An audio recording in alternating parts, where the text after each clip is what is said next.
सभी भगवत प्रेमियों को हमारी राधे राधे। मानव जीवन का सर्वोत्कृष्ट फल सत्संग श्री भक्तमाल कथा के माध्यम से हमें मिलने जा रहा है। श्री भक्तमाल कथा के प्रधान श्रोता हमारे श्री प्रिया प्रीतम जी हैं। उनके श्री चरणों में प्रणाम करते हुए आइए आज के भक्त चरित्र का श्रवण करें। श्री सुखदेव जी। आत्मा रमाश्च मुनयो निर्ग्रंथा अप्युरुक्रमे कुर्वन्त्य हेतु किम भक्ति मिथुम भूत गुणो हरि। जो आत्माराम आत्मकाम माया के समस्त बंधनों से मुक्त मुनिगण हैं, वे भी भगवान में निष्काम भक्ति रखते हैं। वे भी बिना किसी कारण के ही भगवान से प्रेम करते हैं, क्योंकि भगवान के मंगल में दिव्य गुण ही ऐसे हैं। श्री सुखदेव जी साक्षात नंद नंदन श्री कृष्ण चंद्र के स्वरूप ही हैं। भगवान के नित्य गोलोक धाम में भगवान की आह्लादिनी पराशक्ति श्री राधा जी के वे लीला सुख हैं, और भगवत धाम वहाँ के पदार्थ, वहाँ के परिकर, पार्षद सब भगवान से नित्य अभिन्न उन आनंद घन के स्वरूप ही होते हैं। सुखदेव जी तो स्वरूप से भी नंद नंदन के समान ही सदा 16 वर्ष की अवस्था में रहने वाले नव घन सुंदर अंग कांति से युक्त कमल लोचन सर्वावय मनोहर हैं, और प्रभाव से तो वे आनंद रूप हैं ही। श्री श्याम सुंदर जब अपनी लीला इस लोक में व्यक्त करने के लिए व्रज में पधारे, तब श्री राधिका जी के लीला सुख गोलोक धाम से उड़ते घूमते भगवान शिव के लोक में पहुँचे। वह शंकर जी भगवती पार्वती को भगवान की वह अद्भुत लीला सुना रहे थे, जो श्रवण मात्र से प्राणी को अमृत प्रदान कर देती है। पार्वती जी कथा श्रवण में तल्लीन होकर आत्मविस्मृत हो गई। कथा रुके नहीं, इसलिए वे लीला सुख मध्य में हुंकृति देते रहे। अंत में भगवान शंकर को जब ज्ञात हुआ कि एक पक्षी ने यह कथा सुन ली है, तब वे मारने दौड़े त्रिशूल लेकर, क्योंकि पक्षी देह उस कथा को धारण करने का अधिकारी नहीं था। सुख वहां से उड़े और व्यास आश्रम में आकर व्यास पत्नी के मुख से उनके उदर में प्रविष्ट हो गए। भगवान शंकर संतुष्ट होकर लौट गए। अब भगवान व्यास के पुत्र होकर सुख उस कथा एवं ज्ञान को धारण किए रहे, इसमें कोई आपत्ति हो ही नहीं सकती थी। श्री सुखदेव जी की जन्म संबंधी विविध कथाएं विभिन्न विभिन्न पुराणों एवं इतिहास ग्रंथों में मिलती हैं। कल्प भेद से वे सभी सत्य हैं। एक जगह आया है, इनकी माता वटिका एवं पिता बादरायण श्री व्यास जी पृथ्वी जल आकाश और वायु के समान धैर्यशील एवं तेजस्वी पुत्र प्राप्त करने के लिए भगवान गौरी शंकर की विहार स्थली सुमेरु श्रृंग पर अत्यंत घोर तपस्या की। यद्यपि भगवान श्री कृष्ण देवपायन की इच्छा और दृष्टि मात्र से कई महापुरुषों का जन्म हो सकता था और हुआ है, तथापि अपने ज्ञान तथा सदाचार के धारण करने योग्य पुत्र की प्राप्ति के लिए एवं संसार में किस प्रकार के पुत्र की सृष्टि करनी चाहिए, यह बात बताने के लिए उन्होंने तपस्या की। इनकी तपस्या से प्रसन्न हो भगवान शंकर जी ने तपस्वी पुत्र की प्राप्ति का वरदान दे इन्हें कृतकृत्य किया। समय पर गर्भ स्थिति हुई। सुखदेव जी माता के गर्भ में 12 वर्ष बने रहे। अपनी योग शक्ति से वे इतने छोटे बने हुए थे कि माता को कोई कष्ट नहीं हुआ। उन्हें गर्भ से बाहर आने के लिए भगवान व्यास तथा दूसरे ऋषियों ने भी आग्रह किया, पर वे सदा यही कहते थे कि जीव जब तक गर्भ में रहता है उसका ज्ञान प्रकाशित रहता है, भगवान के प्रति उसमें भक्ति रहती है और विषयों से वैराग्य रहता है, किंतु गर्भ से बाहर आते ही भगवान की अचिंत्य शक्ति माया उसे मोहित कर देती है। उसका समस्त ज्ञान विस्मृत हो जाता है। वह माया मोहित होकर दुख रूप घृणित संसार एवं उसके विषयों से आसक्त हो जाता है। आसक्ति वश नाना अपकर्म करता है और फिर जन्म मरण के चक्र से उसका छुटकारा बहुत ही कठिन हो जाता है। अतः मैं गर्भ से बाहर नहीं जाऊंगा। जब देवर्षि नारद जी के द्वारा भगवान श्री कृष्ण चंद्र का वह आश्वासन प्राप्त कर लिया कि गर्भ से बाहर आने पर भी श्री व्यास नंदन को माया स्पर्श नहीं करेगी। अथवा कहीं कहा गया है कि जब भगवान श्री कृष्ण ने स्वयं आकर दर्शन दिया और आश्वासन दिया, तब सुखदेव जी माता के उदर से बाहर आए। जन्मते ही ये वन की ओर चल पड़े। इनका नालोच्छेदन संस्कार भी नहीं हुआ था।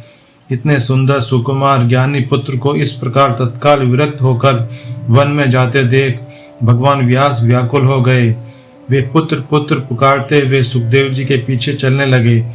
सुखदेव जी में भेद बुद्धि का लेस नहीं था। सचराचर जगत में उनका अखंड एकात्म भाव जागरूक था।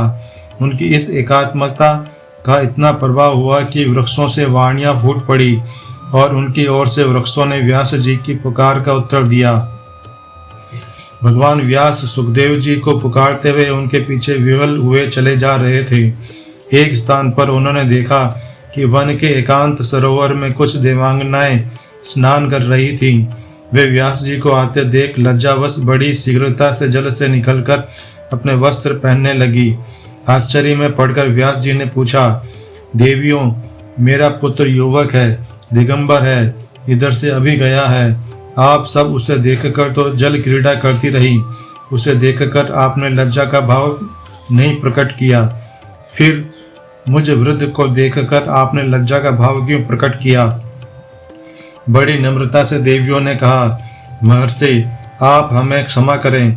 आप यह पहचानते हैं कि यह पुरुष है और वह स्त्री है, अतः आपको देखकर हमें लज्जा करनी ही चाहिए। किंतु आपके पुत्र में तो स्त्री पुरुष का भाव ही नहीं है। वे तो सबको एक ही देखते हैं। उनके सम्मुख वस्त्र पहने रहना या न पहने रहना एक सा ही है। देवियों की बात सुनकर भगवान व्यास लौट आए। उन्होंने समझ लिया कि ऐसे समदर्शी के लिए पिता पुत्र का संबंध कोई अर्थ नहीं रखता। वह बुलाने से नहीं लौटेगा। परंतु व्यास जी का स्नेह अपार था, वह बढ़ता ही जाता था। वे चाहते थे कि सुखदेव उनके समीप रहकर कुछ दिन शास्त्रीय ज्ञान प्राप्त करे। ब्रह्मनिष्ठ तो वे हैं ही, श्रोत्रिय भी हो जाएं।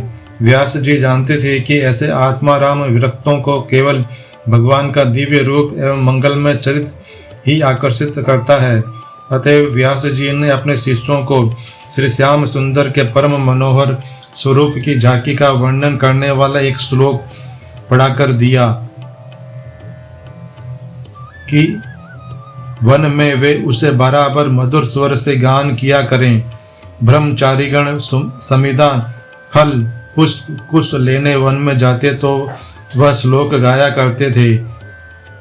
सुखदेव जी के कानों में जब वह श्लोक पढ़ा, तब जैसे मृग सुंदर राग पर मुग्ध होकर खींचा चला आता है, वे उन ब्रह्मचारियों के पास चले आए और उस श्लोक को सीखने का आग्रह करने लगे।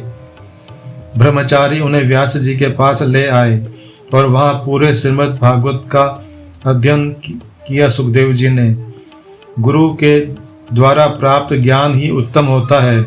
फिर जिसे लोक में आचार्य होना है, उसे शास्त्रीय मर्यादा का पूरा पालन करना ही चाहिए। भगवान व्यास की आज्ञा स्वीकार करके सुखदेव जी मिथिला गए और मिथिला पहुंचकर जब वे राजमहल में घुसने लगे, तब द्वारपाल ने उन्हें वहीं डांटकर रोक दिया। वे निर्विकार शांत चित्त से वहीं खड़े रह गए। न उन्हें रास्ते की थकावट का कोई ध्यान था, न भूख प्यास का और न प्रचंड घाम का। कुछ समय बाद दूसरे एक द्वारपाल ने आकर आदर के साथ हाथ जोड़ तथा विधि के अनुसार पूजा करके उन्हें महल की दूसरी कक्षा में पहुंचा दिया। अपमान और मान की कुछ भी स्मृति न रखते हुए वे वहीं बैठकर आत्मचिंतन करने लगे। धूप छांव का उन्हें कोई ख्याल नहीं था। अब तीसरी परीक्षा हुई। उन्हें अंतःपुर से सटे हुए प्रमदावन नामक सुंदर बगीचे में पहुंचा दिया गया और 50 खूब सजी हुई अति सुंदरी नवयुवती वारांगनाएं उनके सेवा में लग गई। वे बातचीत करने और नाचने गाने में निपुण थी, मंद मुस्कान के साथ बातें करती थी। वे वारांगनाएं श्री सुखदेव जी की पूजा करके उन्हें नहला तथा खिला पिलाकर बगीचे की सैर कराने ले गई। उस समय वे हंसती गाती तथा नाना प्रकार की क्रीड़ाएं करती जाती थी, परंतु श्री सुखदेव जी का अंतःकरण सर्वथा विशुद्ध था। वे सर्वथा निर्विकार रहे। स्त्रियों की सेवा से न उन्हें हर्ष हुआ न क्रोध। तदंतर उन्हें देवताओं के बैठने योग्य दिव्य रत्न जड़ित पलंग पर बहुमूल्य बिछौने बिछाकर उस पर शयन करने के लिए कहा गया। वे वहीं पवित्र आसन से बैठकर मोक्ष तत्व का विचार करते रहे हुए ध्यानस्थ हो गए। रात्रि के मध्य भाग में सोए और फिर ब्रह्म मुहूर्त में जग गए तथा शौच आदि से निवृत्त होकर पुनः ध्यान मग्न हो गए। अब राजा स्वयं मंत्री और पुरोहितों के साथ लेकर वहां पहुंचे। उनकी राजा ने पूजा की और अंदर महल में ले गए। वहां महाराज जनक से उन्होंने आध्यात्म विद्या का उपदेश ग्रहण किया।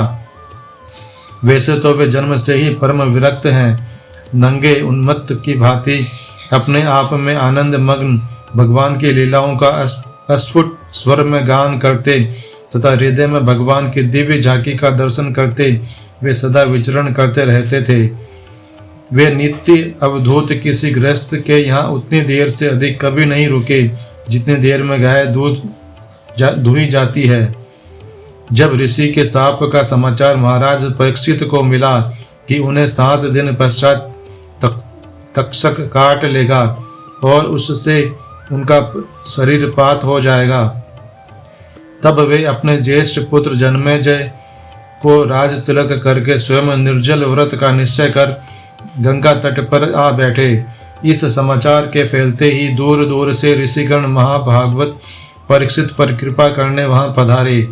उसी समय कहीं से घूमते हुए अकस्मात सुखदेव जी भी वहां पहुंच गए। उन्हें उन्मत्त समझकर बालक घेरे हुए थे। सुखदेव जी को देखते ही सभी ऋषि उठ खड़े हुए। सबने उनका आदर किया। परीक्षित ने उच्चासन पर बैठाकर उनका पूजन किया। परीक्षित के पूछने पर सुखदेव जी ने 7 दिन में उन्हें पूरे श्रीमद् भागवत का उपदेश किया। श्री सुखदेव जी भागवत आचार्य तो हैं ही, वे शांकर अद्वैत संप्रदाय के भी आदि आचार्यों में हैं। अगले मनवंतर में वे सप्तर्षियों में स्थान ग्रहण करेंगे। वे अवधूत ब्रजेंद्र सुंदर को हृदय में धारण किए उनके स्मरण एवं गुणगान में मत सदा विचरण ही किया करते हैं। भगवत कृपा से अनेक बार अधिकारी महापुरुषों ने उनका दर्शन प्राप्त किया है। आज के हमारे भक्त चरित्र का वर्णन इतना ही। कल हम एक नए भक्त चरित्र के साथ श्री प्रिया प्रीतम जी के समक्ष प्रस्तुत होंगे। आपको हमारी राधे राधे।